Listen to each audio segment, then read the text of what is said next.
Hi,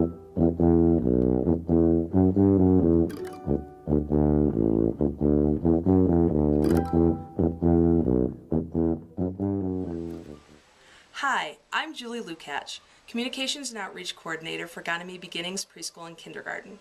I am here at the Mequon campus of Ganami to give you my Moment of Torah. This weekend we celebrate the American holiday of Memorial Day on Monday, but on that same day we will also celebrate a very important Jewish holiday called Shavuot.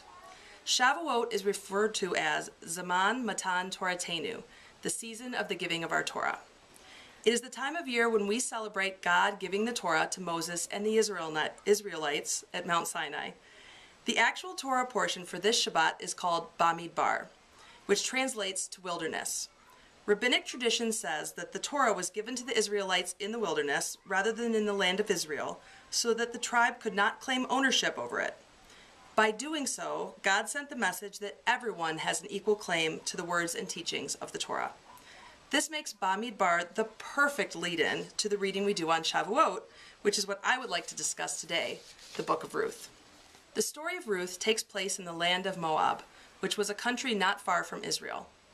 Ruth was a Moabite princess who befriended a Hebrew family that had moved to her land to escape a famine in Israel. The couple, Elimelech and Naomi, had 2 sons. Ruth began comparing their way of life to her own, and as her admiration for Jewish law and customs grew, she became more dissatisfied with the idol worship of her own people. She was very pleased when one of Naomi's sons asked her to marry him. The other son also took a Moabite wife named Orpah. The years passed, and eventually the 3 women all found themselves to be widows. Naomi, Ruth's mother-in-law, planned to return to Israel to be with family. She prepared to leave her 2 daughters-in-law. However, they begged to be able to go with her. She said that she had no more children, and even if she were to marry again and bear sons, that the 2 daughters would not be able to wait for them to grow up. One of the daughters-in-law, Orpah, reluctantly returned to her people in Moab. But Ruth clung tearfully to Naomi and begged her to allow her to go with her. She implored her mother-in-law, "Wherever you go, I will go. Wherever you lodge, I will lodge. Your people shall be my people, and your God shall be my God." Naomi tried to dissuade Ruth, but she was determined to follow her mother-in-law and cling to the faith she had adopted. With this formal declaration, Ruth becomes a part of the Jewish people, and like all of us, stands at Sinai and receives the Torah. Upon following Naomi, Ruth meets and marries an Israelite man named Boaz, and the 2 of them have children that create a lineage to their great-grandson, King David. It is interesting to note that Ruth does not convert until long after marrying a Jewish man, not until after she's been widowed. In fact, her declaration to Naomi places joining the Jewish people before affirming the God of Israel. If her faith in one God were her only connection to Judaism, she could perhaps have stayed in Moab and continued to practice the religious customs she had become used to living with during her time with her husband and his family. But community is an important part of being Jewish. Many people understand the term conversion to mean affirming the faith of the Jewish religion. But one who converts also joins the Jewish people, taking on the culture, history, traditions, and rituals of Judaism, as well as the faith of Jewish religion.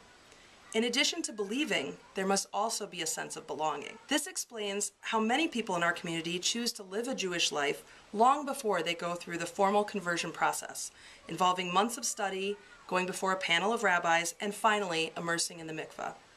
I can speak to this firsthand because this was a part of my Jewish journey. Growing up in a warm, loving Protestant family and marrying into a warm, loving Jewish family is where my journey truly began. A couple of years later, upon enrolling in our older son right here at Ganami Mequon, I became immersed in the Milwaukee Jewish community. Parenting center classes at the JCC, Shabbat sing-alongs at the preschool, and all of the community events made me feel welcomed into a world in which I became more and more comfortable. The women I met at playgroups and in JCC classes in the late 90s are still some of my best friends. The more I explored Jewish traditions and customs within the context of this community, the more I wanted to learn and take on for myself. The years passed, and by the time we had 3 young sons, I found myself on boards and committees that gave me opportunities to work for the community. I also started lighting Shabbat candles on Friday nights and learning prayers and blessings that gave me great comfort.